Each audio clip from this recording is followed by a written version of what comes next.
C'est désormais un monde où, contrairement à hier, quand on cherchait la paix par l'interdépendance, on cherche désormais l'indépendance en prévision des guerres. La paix par l'interdépendance pour les Occidentaux, c'est la paix par ta soumission. Il y a le terme d'interdépendance. Quand tu parles de deux pays, n'a aucun sens. Je reprends le sujet. On va le réécouter. Quand je te dis que cet homme a des propos extrêmement diaboliques, écoute. Contrairement à hier, quand on cherchait la paix par l'interdépendance, on cherche désormais l'indépendance en prévision des guerres. Voilà.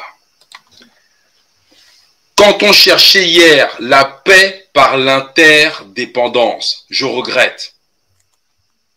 C'est un concept impossible entre deux pays. C'est-à-dire, l'interdépendance, c'est qu'il y a forcément un des deux pays qui est en position de soumission. L'interdépendance dans les rapports entre deux pays n'existe pas. C'est soit tu es soumis, soit tu es indépendant. Mais il n'y a pas d'interdépendance. Pourquoi? Comment veux-tu créer une relation d'interdépendance entre la France et l'Algérie? C'est forcément une relation déséquilibrée. Qu'est-ce que la France a apporté à l'Algérie que l'Algérie ne pourrait pas trouver dans le reste du monde? Rien. Qu'est-ce que la France a apporté au Mali que le peuple malien ne pourrait pas trouver dans le reste du monde? Rien. Qu'est-ce que la France a apporté au Cameroun, à la Côte d'Ivoire, au Gabon, que les Gabonais ne pourraient pas trouver dans le reste du monde? Rien du tout. Alors ça paie par l'interdépendance. Mais qu'est-ce que, par exemple, maintenant, la France peut trouver au Mali qu'il n'y a pas en Asie, en Amérique du Nord et en Amérique latine? L'or du peuple malien. Aucun autre peuple sur cette terre ne peut dire qu'il a autant d'or, sauf les peuples africains, que le peuple malien. Donc l'interdépendance avec le Mali sert les intérêts de qui? De celui qui n'a rien à offrir et n'a que sa brutalité, sa foutue bombe nucléaire et son siège au Conseil de sécurité de l'ONU, c'est tout. Donc il n'existe pas d'interdépendance entre les États. C'est une notion qui n'a jamais existé. Et ce que lui, il appelle interdépendance, c'est la soumission des États aux intérêts de la France et des peuples aux intérêts de la France. Et c'est en cela que Emmanuel Macron est diabolique dans ses propos. Et c'est exactement ce genre de pensée, mais qui n'est pas une pensée qui est née avec le personnage. Hein. C'est une pensée occidentale qui a 2 siècles et plus.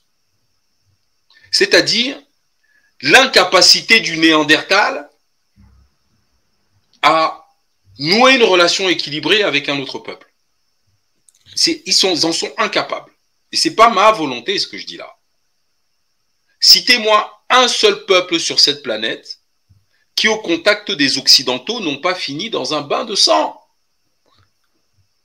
Ça n'existe pas. Avec eux, soit tu bavardes beaucoup et ils te pacifient. La pacification, c'est ta mort.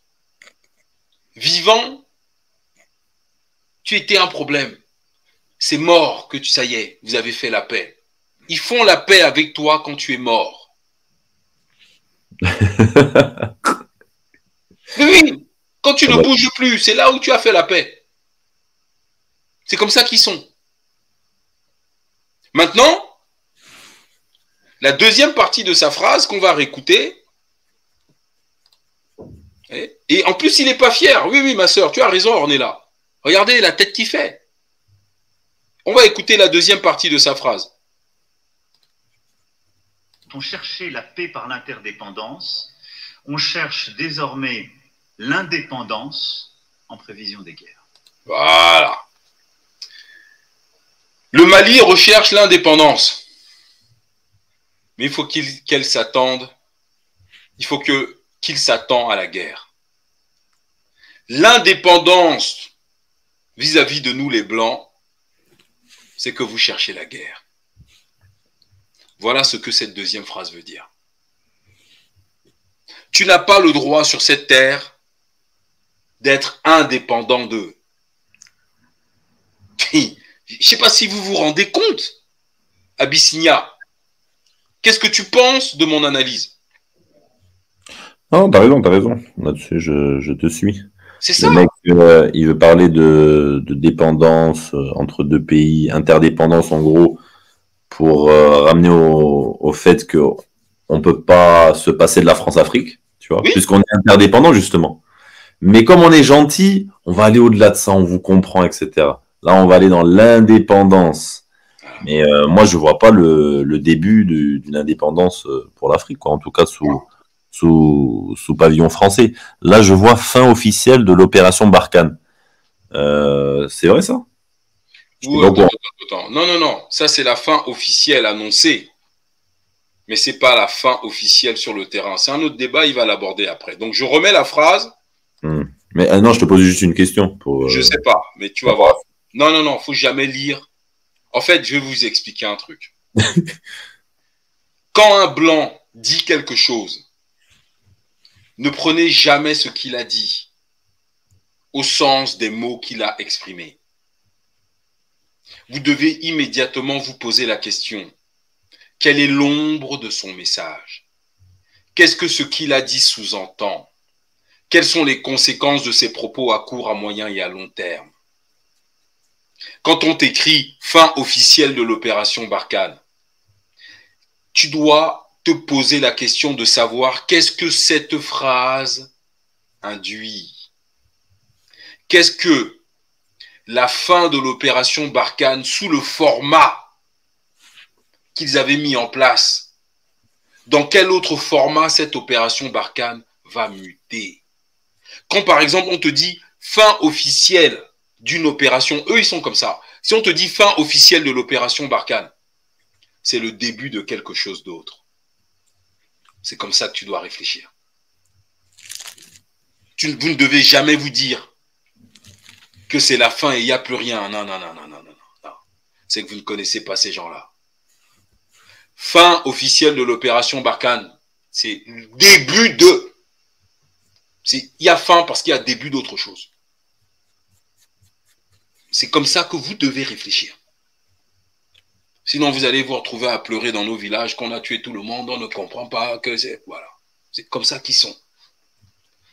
On va réécouter ce qu'il a dit. Contrairement à hier, quand on cherchait la paix par l'interdépendance, on cherche désormais l'indépendance en prévision des guerres. On cherche l'indépendance. Mais est-ce que vous pouvez me citer un pays dans le monde qui souhaite être indépendant pour pouvoir faire la guerre? Vous en connaissez un?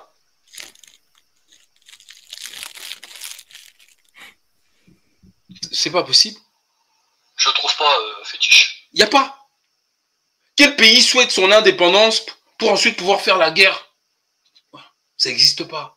Donc, ça veut dire que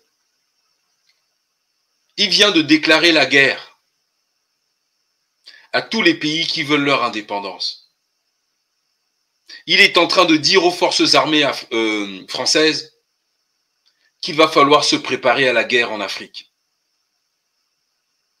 Parce que c'est en Afrique que les indépendances sont en train de se jouer à l'instant où nous parlons. Est-ce que vous comprenez?